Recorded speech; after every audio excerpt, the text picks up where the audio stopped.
चीज इन्होंने ये बोली, कतर वाले और यूएई वाले पाकिस्तान की ओर देख रहे हैं भाई, इसलिए देख रहे हैं कि तुम्हारे 50 भिखारी उनके पास पड़े हैं, उन्हें वापस ले जाओ। वो बोलते हैं भाई भिखारी अपने भेजो, हमें नहीं चाहिए, तुम भीख मांगने ही जाते हो वहां पे हमेशा।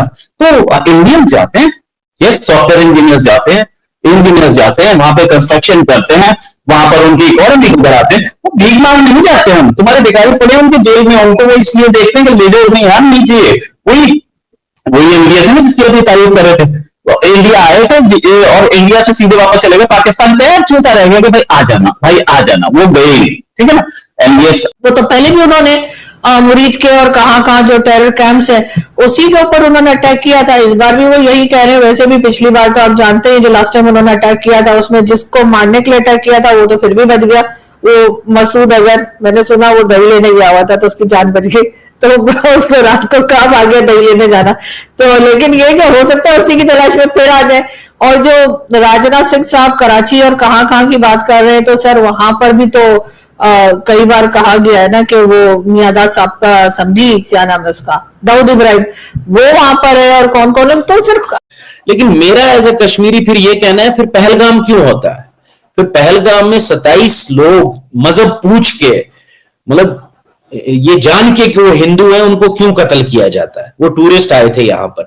तो बात यह है कि पाकिस्तान को पहले चाहिए कि ये जो डिमांड्स है, अब जैसे 2008 की मुंबई अटैक है, आज भी उनके बहुत से लोग ओपनली घूम रहे हैं या फिर नाम निहाद हाउस अरेस्ट में बंद है। देखें, मैं हिंदुस्तान की इस बात से इत्तेफाक करता हूं कि पाकिस्तान को मतलब बिल्कुल ही वो विजिबल तौर पे ये दिखाने की जरूरत है कि नहीं जी, हम टेररिज्म को, हम दहशतगर्दी को फरोख्त नहीं दे रहे हैं। हमारे यहाँ तो सर डेमोक्रेसी नहीं है, हमारे यहाँ तो 78 सालों में डेमोक्रेसी आई नहीं, हमारे यहाँ डिक्टेटरशिप है सर।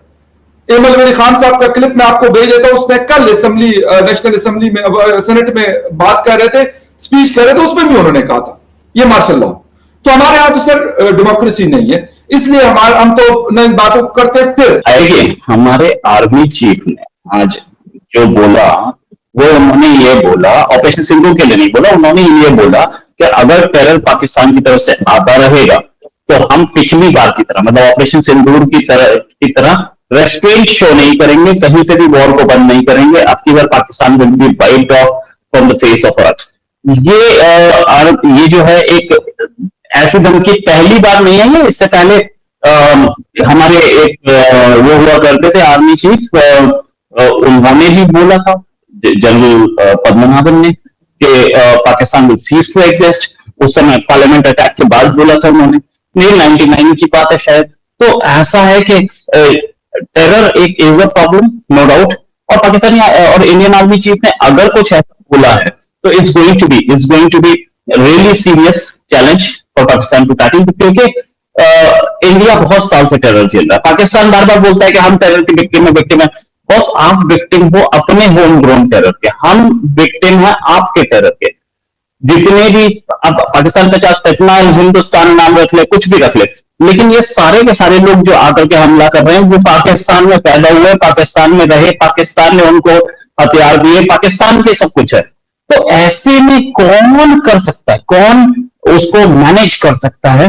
पाकिस्तान को खुद मैनेज करना पड़ेगा। इंडिया का नाम लेने से कैन जैसे एज वी आर टॉकिंग, इस समय हम बात कर रहे हैं, पाकिस्तान और अफगानिस्तान के बीच में बॉर्डर पे स्कर्मिशेस चल रही है, गोलाबारी चल रही है। क्यों? मुस्लिम उम्मा के बीच में वो गोलाबारी, क्या ये मुस्लिम नहीं है? दोनों एक दूसरे को, टीडीपी ने तो पाकिस्तान के ऊपर जिहाद ही डिक्लेयर कर रखा है, तो ये मुस्लिम उम्मा का कॉन्सेप्ट ही खत्म हो चुका।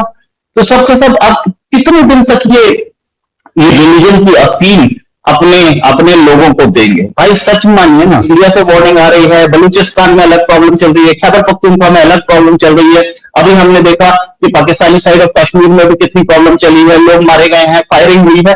तो पाकिस्तानी तो बहुत सारे जर्नलिस्ट बोलते थे ना कि मणिपुर में क्या हो रहा है, इधर क्या हो रहा है, और वो माओवादिस्ट क्या कर रहे हैं। पाकिस्तान तो लगभग इस समय एट द मोमेंट अगर बात करूं तो सिर्फ 25% के आसपास, 20 to 25% पाकिस्तान इस समय पीसफुल है। बाकी पूरा पाकिस्तान में कहीं ना कहीं प्रॉब्लम्स चल रही हैं, ज्यादातर लैंड एरिया में प्रॉब्लम्स चल रही हैं। प्रॉब्लम्स मतलब वायलेंस चल रही है, कहीं पे रिवोल्ट चल रहे हैं, कहीं फायरिंग हो रही है, कहीं पे प्रोटेस्ट चल रहा है, गवर्नमेंट के खिलाफ चल रहा है। और क्योंकि ये दहशतगर्दी पाकिस्तान को खुद भी उल्टी पड़ रही है ना बहुत हद तक, और ये उनके अपने फायदे में भी है। उसके बाद मैं ये समझता हूं कि एक बड़े अच्छे एटमॉस्फेयर में कॉन्फिडेंस बिल्डिंग मेजर्स के साथ इन चीजों पे बात हो सकती है। सर क्रीक हुआ, ये जो ब्रह्मपुत्र हुआ, किशन गंगा हुआ, ये जो सारे इश्यूज, सैचन हुआ, शाक्सकाम वैली हुआ, ये जो सारे इश्यूज हैं, इन पे तभी बात हो सकती है जब एक एटमॉस्फेयर क्रिएट हो। लेकिन जब एक जंग का एटमॉस्फेयर, अभी पिछले दिनों में पढ़ रहा था कि बहुत से ऐसे कैंप्स हैं, बहुत सी ऐसी तंजीमें हैं जो पाकिस्तान एडमिनिस्ट्रेटेड कश्मीर में जिनके कैंप्स हैं, जो वहां पर तानात हैं, उन्होंने अब अपने कैंप्स जो है, अपने ट्रेनिंग सेंटर्स जो है, वो उन्होंने खैबर पख्तूनख्वा शिफ्ट कर दी है, इंडियन बॉर्डर से दूर। अब ये बातें, ये सारी चीजें जो है, ये बड़ी वरीइंग है, क्योंकि इसका मतलब है कि ये अभी भी ये मामला खत्म नहीं हुआ। अभी भी good and bad Taliban, good and bad terrorist, ये वहां पर खेला जा रहा है। और उसमें फिर ये मामला जो है, ये तो फिर इश्यूज रहेंगे ही। तो मैं समझता हूं कि पाकिस्तान को अपनी बेहतरी के लिए और इस खित्ते की बेहतरी के लिए एक छोटी सी ही चीज है ना, कि भाई अब वो जमाने चले गए, अब अफगान सोवियत वॉर नहीं रहा, अब अमेरिका भी चला गया, अब ये दहशतगर्दी बंद करो, आओ बात करते हैं, आओ इन मामलों को हल करते हैं। इस खित्ते की जो इकोनॉमिक स्टेबिलिटी है, इस खित्ते का जो इकोनॉमिक पोटेंशियल है, उसको दोनों तीनों, बांग्लादेश लेके, श्रीलंका लेके, यहां तक कि नेपाल, भूटान, ये सारी जगह लेके अफगानिस्तान, आओ इस खित्ते को अगली मतलब दुनिया में ले जाते हैं। इसका इकोनॉमिक पोटेंशियल को हम एक्सप्लॉइट करते हैं। यहाँ का जो वर्क कैपिटल है, जो मतलब सबसे बड़ा असासा है, आपको पता है कि पाकिस्तान जैसे मुल्क में, Pakistan is one of the countries with the highest rate of people which are younger than 35।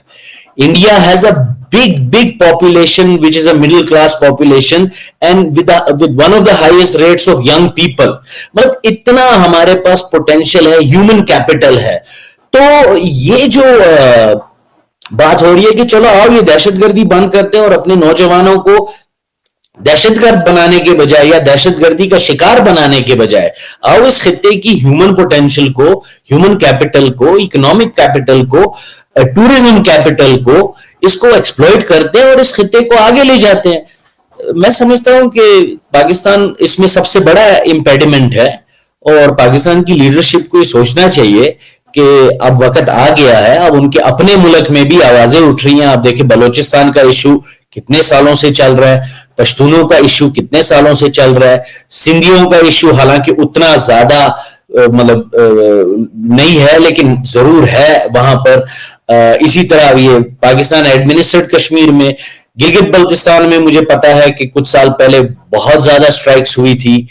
तो और वहां पर जो शिया सुन्नी फसाद उठाए गए थे ज़ियाउल हक के दौर में, उनके असरात आज भी हैं।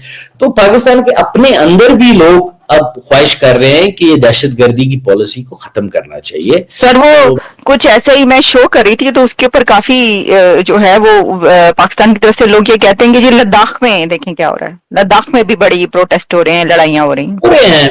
मतलब मैं कहां कह रहा हूं कि नहीं हो रहे हैं, देखिए वो तो बंगाल में भी होते हैं, वो तो मुंबई दिल्ली में भी होते हैं, लेकिन यहां पर हमने ये कंपेयर करना है, क्या हमने ये कंपेयर करना बैठ जाना है कि हमारी किस मुल्क में कौन सी गलती ज्यादा हो रही है, या हमने ये देखना है कि हम किस तरीके से कलेक्टिवली इसको आगे ले जाते हैं। लोग प्रोटेस्ट तो स्विट्जरलैंड में भी करते हैं, लोग प्रोटेस्ट तो मतलब जर्मनी में भी करते हैं, अमेरिका में भी करते हैं।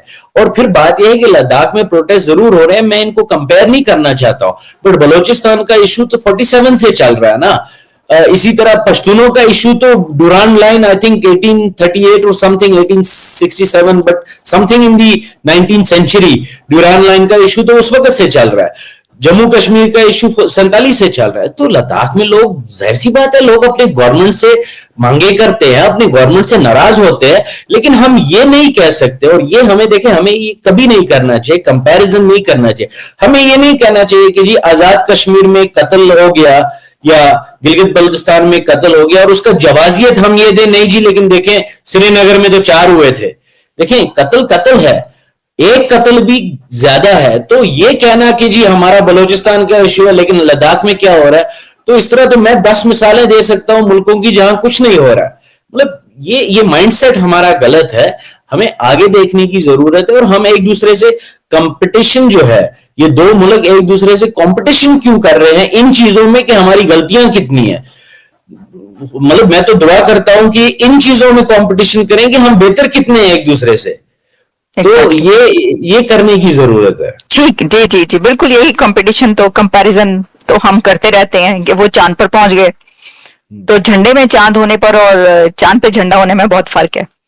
दोस्तों आपने वीडियो को लास्ट तक देख लिया होगा। दोस्तों रोहित सर ने जिस प्रकार पाकिस्तान की पोल खोली है ना, इससे पाकिस्तानी बौखला गए होंगे। रोहित सर बोलते हैं पाकिस्तान भिखारियों का देश है, सऊदी में जाकर भीख मांगते फिरते हैं। और रोहित सर ने भारतीयों के बारे में भी बोलते हैं, भारतीय अगर किसी देश में जाता है तो वह डॉक्टर होता है या इंजीनियर होता है या वर्कर होता है, पर भीख कभी नहीं मांगते हैं। पाकिस्तान में तो नेता तक कभी बोल देते हैं मांगने नहीं आए हैं, पर आपको लगता होगा हम मांगने आए हैं। इससे तो साफ पता चलता है कि पाकिस्तानियों में भिखारियों की संख्या बहुत ज्यादा है। और दोस्तों पाकिस्तानी पत्रकार आलिया शाह ने भी एक ऐसा सच बोला है जो हर पाकिस्तानी को बहुत चुभेगी। आलिया शाह ने कहा भारत तो चांद पर पहुंच गया और हम आज भी यह कहकर खुश है कि हमारे झंडे में चांद है। वाह भाई क्या बात कही है आलिया शाह ने अपने ही देश पर ऐसा तंज मारा है ना, जो पाकिस्तानियों के दिल और दिमाग दोनों में चुभेगा। भारत अब गांव का देश नहीं, अब टेक्नोलॉजी की ताकत बन चुका है। जहां हमारे वैज्ञानिक चांद की सतह पर सॉफ्ट लैंडिंग कर रहे हैं, वहीं पाकिस्तान के वैज्ञानिक अपने ही देश की अर्थव्यवस्था को ठीक नहीं कर पा रहे हैं। यह जो आलिया का पाकिस्तान पर तंज था ना, एक दर्द की तरह है, क्योंकि उन्हें पता है पाकिस्तान आज भी IMF के दरवाजे पर झोली फैलाकर खड़ा है, जहां पर आज लोग रोटी और बिजली के लिए परेशान है और भारत के लोग जनता बहुत ही आगे निकल गई है। भारत टेक्नोलॉजी और अत्याधुनिक चीजों बनाने में बहुत आगे निकल लग गया है।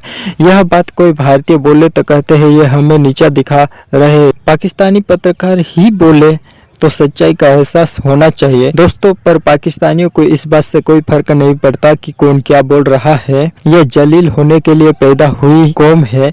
आप क्या सोचते हैं इस कौम के बारे में? अपनी राय कमेंट में बताइएगा। मिलते हैं नेक्स्ट वीडियो में, तब तक के लिए बाय।